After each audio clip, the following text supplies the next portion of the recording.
우리 제목을 한번 읽어볼까요? 예, 인생의 5월을 아름답게. 아름답게 이제 뒤에 이제 여러분들이 만들어 가시길 바랍니다. 하나님이 아름답게 하시지 않았겠어요? 제 얘기가 아니잖아요. 오늘 기억나십니까? 3장 11절에 3장 11절 볼까요? 하나님이 모든 것을 지으시되 때를 따라 어떻게 하셨다고요? 아름답게 하셨다. 3장 11절 한번 같이 한번 읽습니다. 하나님이 모든 것을 지으시되 때를 따라 아름답게 하셨고, 그죠? 인생을 하나님께서 아름답게 하셨어요. 때를 따라. 그때가 바로 언제예요? 뭐 물론 지나간 때도 있지만 바로 지금 그 아름다운 인생을 여러분들이 하나님이 주신 대로 살아가시면 여러분 인생이 더욱더 정오의 빛같이 빛날 줄 믿습니다. 할렐루야. 자, 이 오늘 내용이 좀 걸맞는 그 5월의 시가 생각이 났어요. 그래서 저는 5월 하면 꽃이 피고 또 뭔가 인생을 새롭게 이렇게 마음을 활짝 여는 그런 5월이라는 생각이 듭니다. 그래서 딱 문득 오늘 말씀을 뭘로 시작할까라는 고민이 안 생길 정도로 여러분들이 아실 만한 시일 수도 있겠는데 시 한 송을 낭송해 드리겠습니다. 원래 이렇게 좀 낭낭한 목소리로 낭송을 해야 되는데 그건 감안하시고, 자, 김영랑 시인이라고 이 시인은 이제 1903년에 태어나서 그 일제 시대를 경험했던 그 독립운동가였어요. 그래서 독립이 된 이후에도 이렇게 활동했던 이제 시인이었는데 전라도 강진 출생이라고 하네요. 그리고 이 김영랑 시인은 아주 순수 서정 시인이라고 이제 유명합니다. 모란이 피기까지는 혹시 들어보셨습니까? 들어본 분도 있을지 모르겠는데 그 모란은 언제 피는지 혹시 아세요, 원사님? 모르세요? 이맘때 핀대요. 그러니까 4월 말에서 이제 5월에 본격적으로 잠깐 한 달 동안만 핀대요. 그래서 5월 말이나 6월에 이제 바로 꽃이 진다고 하더라고요. 그리고 나서 또 모란 꽃이 피려면 얼마나 기다려야 돼요? 꼬박 1년 기다려야 된대요. 그러니까 이 5월에 어떻게 보면 굉장히 새침대기 같은 그런 이제 꽃이라 할 수 있는데 그 모란이 피기까지는 시를 지었던 김영랑 시인의 모란이 피기까지는 낭송해 드리겠습니다. 모란이 피기까지는 나는 아직 나의 봄을 기다리고 있을 테요. 모란이 뚝뚝 떨어져 버린 날 나는 비로소 봄을 여윈 서름에 잠길 테요. 5월 어느 날 그 하루 무덥던 날 떨어져 누운 꽃잎마저 시들어 버리고는 천지의 모란은 자취도 없어지고 뻗쳐오르던 내 보람 서운케 무너졌는디 모란이 지고 말면 그뿐 내 한 해는 다 가고 마라. 360날 한양 섭섭해 우옵내다. 모란이 피기까지는 나는 아직 기다리고 있을 테요. 찬란한 슬픔의 봄을. 어떻습니까? 자, 어떤 그 모란 꽃을 기다렸다가 그야말로 딱 한 달 동안만 피고 지는 그 아쉬움을 더 잘 표현하고 있는 것 같죠? 그리고 또 마지막에는 어때요? 그 1년을 다시 기다려야겠다는 어떤 소망감을, 그 기다림을 보여주고 있습니다. 자, 오늘 이제 본문으로 돌아오겠습니다. 우리 전도서는 사실 이제 구약의 말씀이죠. 그러니까 이제 구약은 히브리어로 이제 돼 있어요. 그래서 이 전도서 1장의 처음 시작이 다베르 쿠할레트 이렇게 시작하는데 그 다베르라는 그 뜻이 말씀이란 뜻이에요. 그러니까 말씀이다라고 하면서 시작하는 거예요. 근데 오늘 이제 1장의 우리말 성경을 보니까 무슨 말씀이에요? 다윗의 아들 예루살렘 왕 전도자의 말씀이다. 이렇게 나왔죠. 그러니까 영어도 어떻게 해요? 동사가 먼저 나오죠. 주어하고 동사가. 그리고 뒤에 설명이 뒤에 나오죠. 근데 우리나라 말은 좀 반대잖아요. 예. 그러니까 권사님은 충분히 좀 더 이해하실 거예요. 그렇죠? 그러니까 it is 하면서 이렇게 나오는 거죠. it is word 이렇게 나오는 거죠. 예. 그 다음에 that하고 뒤에 설명이 나오는 것이죠. 그러니까 우리나라 말은 근데 동사가 나중에 나와요. 그래서 어떻게 돼요? 우리나라 말은 끝까지 들어봐야 된다? 그 말이 맞습니까? 예. 왜냐하면 동사가 뭐 긍정으로 끝날 수 있고 부정으로 끝날 수 있으니까. 예. 근데 영어나 이제 이 헬라어, 이 라틴어 계통의 그 언어는 일단은 동사를 딱 먼저 선포하고 뒤에 이제 부가적인 내용을 이제 추가로 이제 나오는 것을 알 수 있습니다. 그래서 첫 번째 나온 그 말이 단어가 말씀이다라는 거예요. 예, 말씀이다. 물론 뒤에 이제 누구의 말씀이다라고 나오겠지만 이런 이제 말씀이다라고 이제 표현된 이 형식이 그야말로 어떤 문학을 표현하는 것이죠. 구약 성경에는 크게 어떤 세 부분으로 나누죠. 율법서와 예언서와 성문서. 성문서가 이 문학적인 글을 말하는 것입니다. 성문서는 시편, 잠언, 전도서 또 뭐가 있을까요? 욥기도 들어가죠. 그 다음에 뭐 아가서, 예레미야 애가 뭐 이런 정도까지 이제 들어갈 수 있겠습니다. 자, 그래서 오늘 이제 그 말씀인데 누구의 말씀입니까? 이제 다윗의 아들 예루살렘 왕 전도자의 말씀이다. 근데 이제 다윗의 아들 예루살렘 왕 하면은 우리가 누구를 생각할 수 있을까요? 뭐 솔로몬이라고 이렇게 우리는 이제 너무 성경을 많이 읽다 보니까 이렇게 쉽게 표현할 수 있지만 그러나 이제 정확하게 솔로몬이라는 말이 안 나왔어요. 그렇기 때문에 그냥 유추만 할 뿐이죠. 근데 이제 분명한 것은 전도자라는 말이 나오죠. 예, 그래서 여기 전도자가 이제 쿠엘레트라는 이제 히브리어인데 정확한 표현을 아주 구체적으로 나오진 않았어요. 근데 의미를 유추해 보면 그 회중과 그 집회의 한 이론일 것이다. 이렇게 이제 생각을 할 수 있고 이 전도자의 말을 그냥 어떤 좋은 잠언 같은 말로 이렇게만 생각하지 마시고 회중이 한 사람으로서 다른 사람에게 말하는 걸 수도 있고 다른 사람이 집회나 회중의 사람들에게 말하는 것이다. 이렇게 표현할 수도 있다는 것이죠. 우리가 조금 더 우리 삶 가운데 우리 현재의 모습 가운데 적용해 볼 수 있는 것은 우리 에클레시아 우리는 이제 그 기독교 공동체잖아요. 교회니까 교회 한 사람으로서 얘기하는 것이다 라고 이렇게 적용해 볼 수 있고 또 한편으로는 교회에게 말하는 것이다 이렇게 적용해 볼 수 있다는 것이죠. 이 전도서를 쓴 기자를 이제 밝히면서 2절에 바로 내용이 나왔어요. 그 내용이 뭐예요? 1장 2절 한번 볼까요? 전도자가 이르되 헛되고 헛되며 헛되고 헛되니 모든 것이 헛되도다. 이거 우리 아이들 이해가 될까요? 헛되고 헛되며 헛되고 헛되니 모든 것이 헛되다. 이 문장에서만 이제 헛되다는 말이 5번 나왔죠.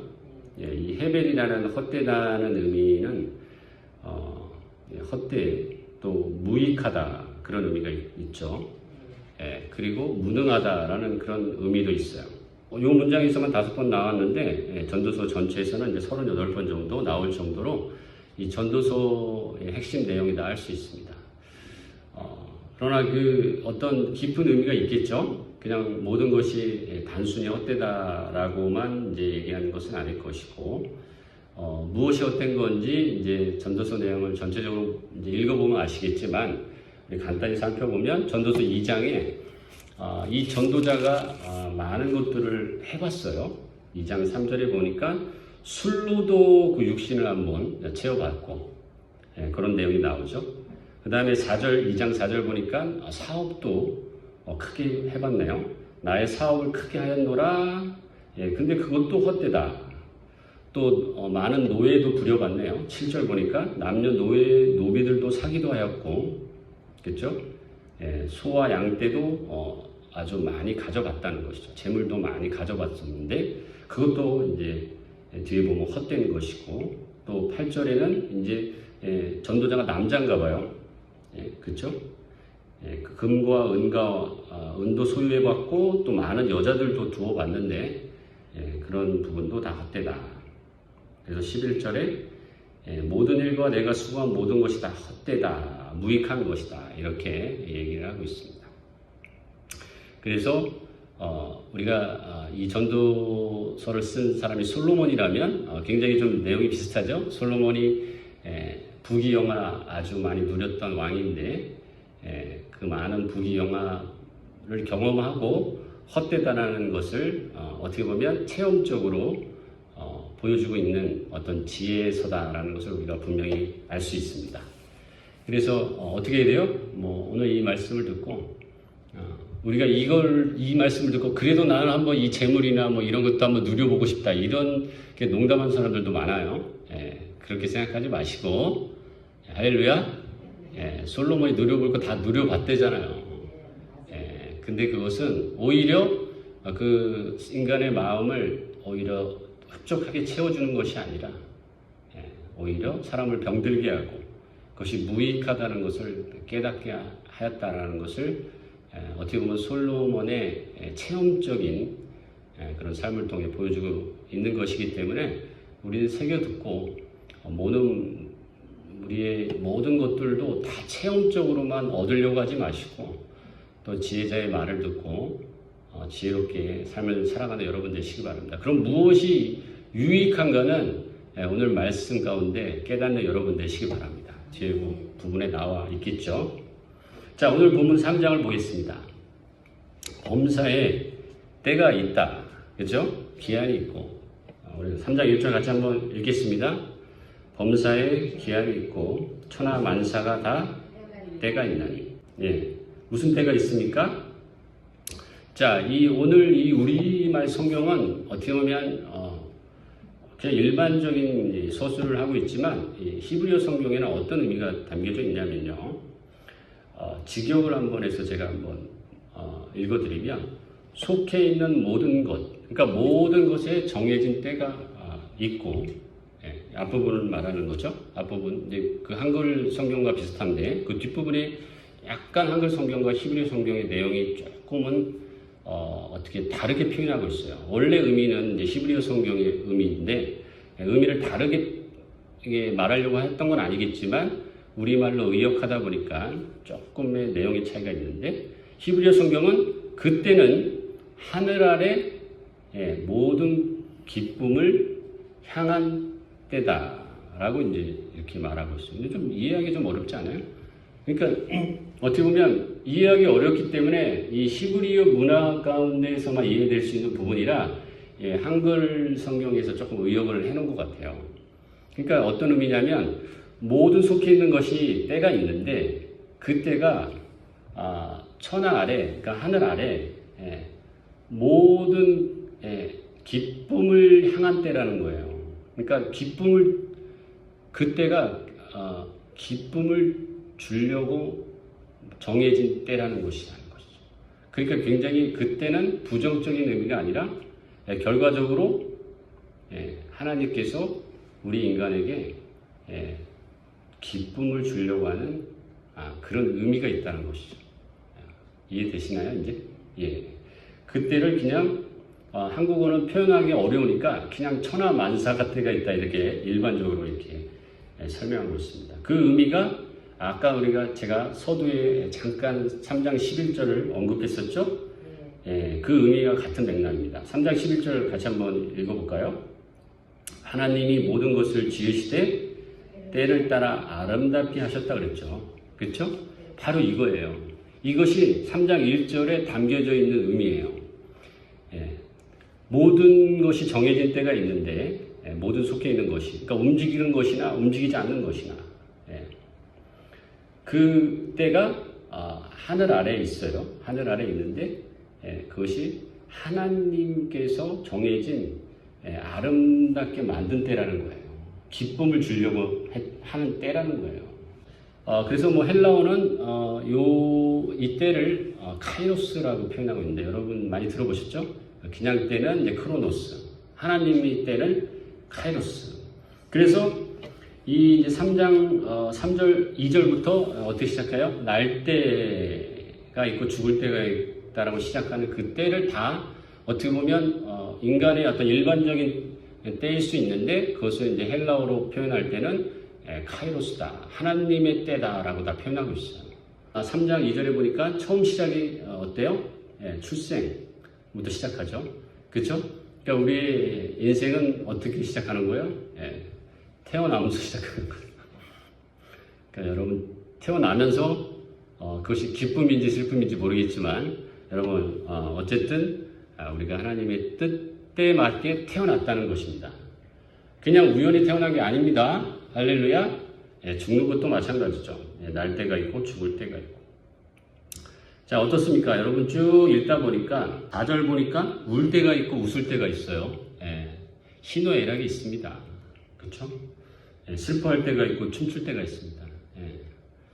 자, 우리 세아는 저번 주 금요일 날 학교에서 댄스 공연을 하고 왔는데 우리 가족들이 다 가서 같이 보고 축하해 줬거든요. 참 기쁘게 추더라고요. 그렇게 춤출 때가 있는 거 하면 그렇죠?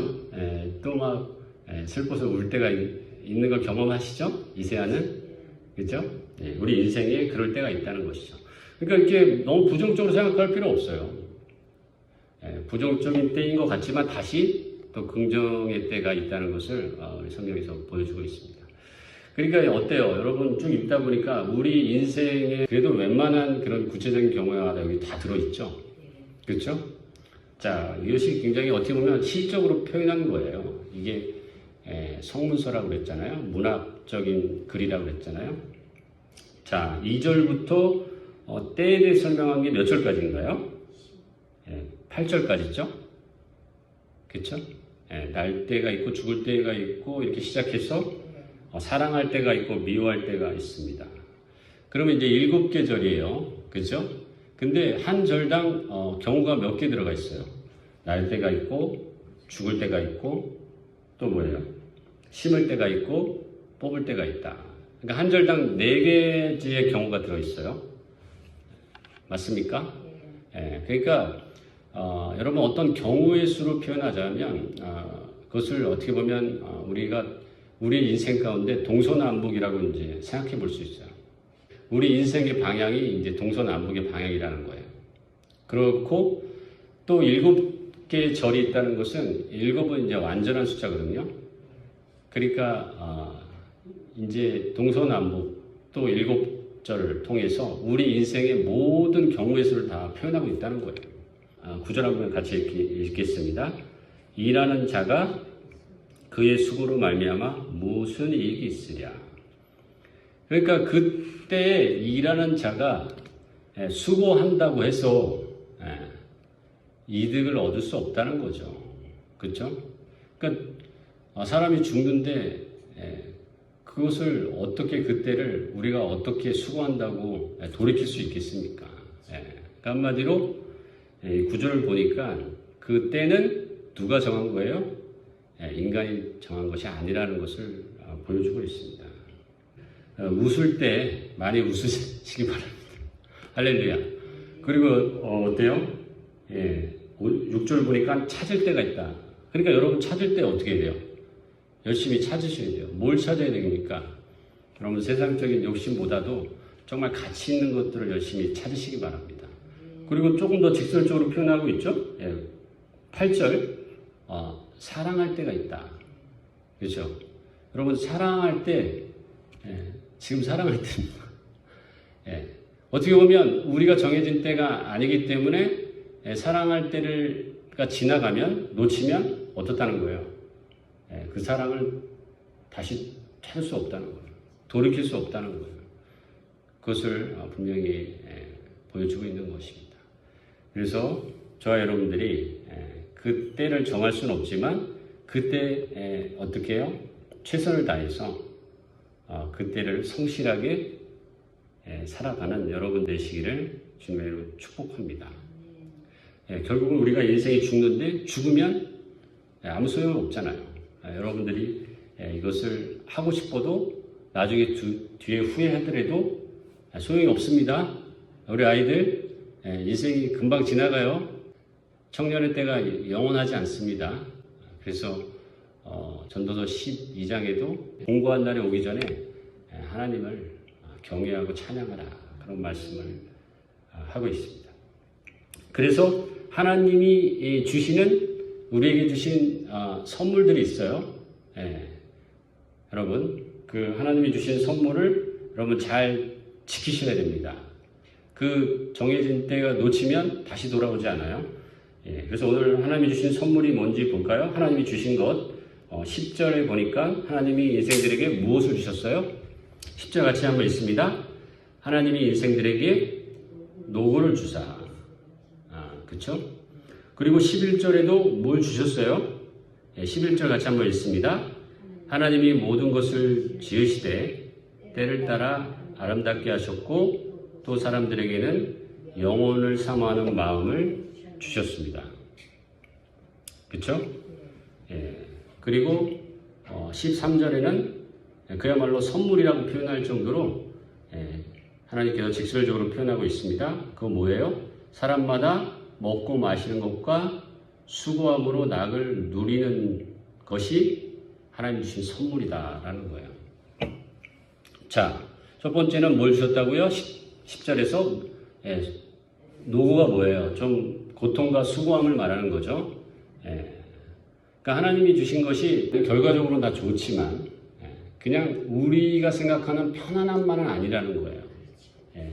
노고와 수고도 주셨고 다음에 두 번째 준 게 영혼을 사모하는 마음을 주셨는데 그것도 그런 마음이 왜 생기게 하셨습니까? 그 많은 때를 통해서 그때가 우리 인간이 정할 수 없기 때문에 인간이 할 수 있는 건 뭐예요?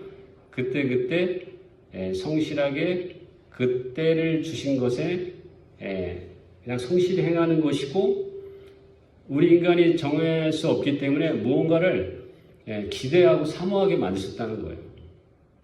그래서 영혼은 뭐예요? 이렇게 잠깐을 말한 게 아니죠. 영원하다라는 그런 의미죠. 영원한 것을 왜냐하면 그때가 너무 훅훅 지나가다 버리니까 잠시 잠깐만 겪고 정말 이 좋은 때도 경험하는데 좋은 때가 너무 금방 지나가는 것 같아요. 내가 뭔가 좋은 거를 찾았고 지금쯤 뭔가 이렇게 사업도 잘 되고 이 재물도 잘 얻어서 그것이 영원했으면 좋겠는데 그때만 있는 게 아니라고 그랬죠. 찾을 때가 있으면 잃을 때가 있다라고 분명히 보여주고 있고 또 사랑하는 사람과 영원히 함께 하고 싶은데 어떤 경우든 또 떨어져 있게 되는 그런 경우도 생긴다는 것이죠. 하나님이 좋지 못한 악한 마음이 있어서가 아니라 그때를 통해서 우리가 영혼을 사모하게끔 하시기 위함이다라고 분명히 말씀하고 있습니다. 그리고 세 번째로 13절에 하나님 주신 선물이 뭐예요? 그러니까 너무 욕심 부리지 말라는 거예요. 그렇죠? 먹고 마시고 땀을 흘리라는 것이죠. 수고함으로 그것에 만족하라는 거예요. 그러니까 막 어떤 것에 그냥 욕심 부려서 정말 막 쟁취하고 막 경쟁하고 그것에 막 속상해하고 막 애통하는 것이 아니라 하나님이 주어진 것에 먹고 마시고 그렇다고 그냥 놀고 먹으라는 얘기는 아니에요. 그래서 수고하고 땀을 흘리라는 것이죠. 그렇게 자족하고 만족하는 것이 그것이 바로 하나님이 주신 선물이다라는 것을 분명히 말씀하고 있습니다. 전도자가 어땠어요? 많은 것들 다 누려봤죠. 재물도 누려보고 사람도 부려보고 또 막 그 인생에서 타락할 수 있는 술과 또 여자도 많이 경험해 봤는데 그것이 다 헛되라는 것을 분명히 말씀하고 있고 그리고 10절에 인생들에게 노고를 주사 애쓰게 하신 것을 내가 보았다. 보았다는 건 알았다는 의미죠. 그러니까 10절에는 보이는 것만 처음에 보게 된 거예요. 알게 된 거예요. 근데 점점 11절에 보니까 그때를 따라 아름답게 하시고 사람들에게 영혼을 사모하는 마음을 주셨다라는 것을 이제 느끼면서 또 12절에 사람들이 사는 동안에 기뻐하며 선을 행하는 것보다 더 나은 것이 없는 줄 내가 알았다. 점점 더 알게 되는 거예요. 그렇죠? 그리고 13절에도 하나님의 선물인 줄을 또한 알았다. 계속 알았다는 표현이 나오죠. 그리고 14절에 결과적으로 무엇을 핵심적으로 알게 됩니까? 14절 한번 읽겠습니다. 하나님께서 행하시는 모든 것은 영원히 있을 것이다. 그 위에 더할 수도 없고 그것에서 덜할 수도 없나니 하나님이 이같이 행함은 사람들이 그의 앞에서 경외하려 하심인 줄을 내가 알았다. 자, 그러니까 처음에는 보이는 것만 봤죠. 하나님이 우리에게 수고와 고통만 주시는 줄 알았었어요. 그러나 점점 깨닫게 되는 건 뭐예요? 그때 우리 인생 그때를 주신 것은 하나님이 우리에게 아름답게 하시려고, 우리 인생을 아름답게 하시려는 것이다 하는 것을 점점 깨닫게 되는 것이죠. 그리고 우리에게 좀 더 하나님이 주신 그 영원함을 삼아하게끔 하셨구나 라는 것을 깨닫게 되고, 그 뒤에는 또 우리가 어떻게 해야 되나, 인생이 어떻게 해야 될 것을 또 깨달았는데 어떻게 해야 돼요? 12절에 보니까 선을 행해야 된다는 것이죠. 그리고 14절에는 그 앞에서, 하나님 앞에서 경외하려 하심을 내가 알았다 라는 거예요. 그러니까 점점 깨닫는 것이 이제 결론적으로 이 전도자가 하고 싶은 말은 인간이 해야 될 일이 있고 하나님이 해야 될 일이 있다라는 것을 깨닫는 것이죠. 그러니까 하나님은 무엇을 하신 거예요? 때를 정하셨죠. 그렇죠? 그리고 14절에 보니까 영원한 것을 만드셨어요. 14절 하나님께서 행하시는 모든 것은 영원히 있을 것이다. 그렇죠? 그러니까 하나님께서 영원한 그 어떤 하나님의 계획 아래 그때를 정하셨다는 거예요. 그러니까 우리는 어떻게 해야 돼요? 그때 어떨 때는 막 너무 슬프고 또 어떨 때는 또 기쁘고 라는 그때 너무 민감하지 마시고 어떻게 해야 돼요? 하나님이 큰 계획 아래 그 영원함에 그 계획 안에 또 그때 슬플 때는 정말 이 슬픔이 곧 지나갈 것이다 라고 생각하시고, 또 너무 기쁘다고 너무 어떻게 해야 돼요?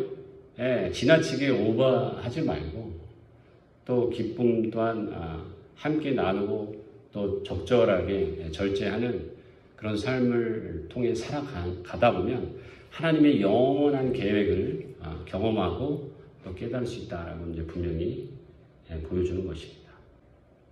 여러분 이제 3절에 보면 죽일 때가 있고 치료할 때가 있다라는 이제 말씀을 하셨는데, 이것은 인간들이 말하는 거예요. 하나님이 죽일 때가 있고 하나님이 치료할 때가 있다는 뜻이 아니라 인간이 죽일 때가 있고 인간이 치료할 때가 있다는 거예요.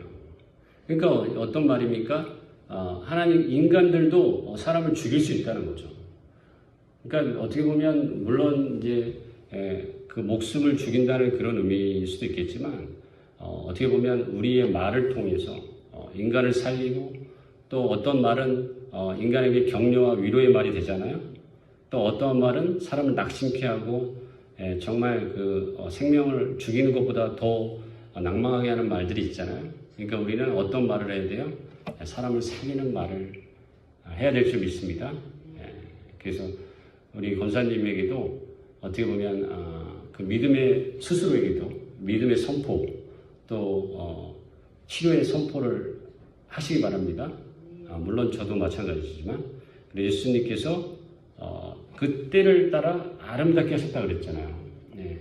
그때에 물론 당장은 슬프고 힘드시지만 그때를 또 지나가게 하시면 하나님의 그 영원한 세계에 정말 놀라운 뜻과 계획이 있었다는 것을 깨닫게 된다는 것이죠. 할렐루야. 그래서 우리가 해야 될 것은 어떻게 해요? 선을 행하고, 또 마지막 결론에 뭐예요? 하나님을 경외하는 것입니다. 그래서 우리가 하나님의 소망을 두고 온전히 예배하여, 오늘 처음에 김영랑 시인이 말한 모란이 피기까지는 시처럼 여러분 그 모란이 잠깐 피는 것 같지만, 그렇죠? 아쉬움이 있지만 여러분 우리 인생 가운데 정말 사랑할 때가 또 잠깐인 것 같고, 또 좋은 것을 얻고 있는 것도 잠깐입니다. 좋은 것도 잠깐이고 슬픈 것도 잠깐이에요. 예. 그러니까 그 모란이 다시 필 1년을 여러분 하나님께 소망을 두고 기다리는 여러분 되시기 바랍니다. 그러면 하나님의 그 영원함이 저와 여러분들의 삶 가운데 하나님의 어떤 은혜와 축복으로 함께 하실 줄 믿습니다.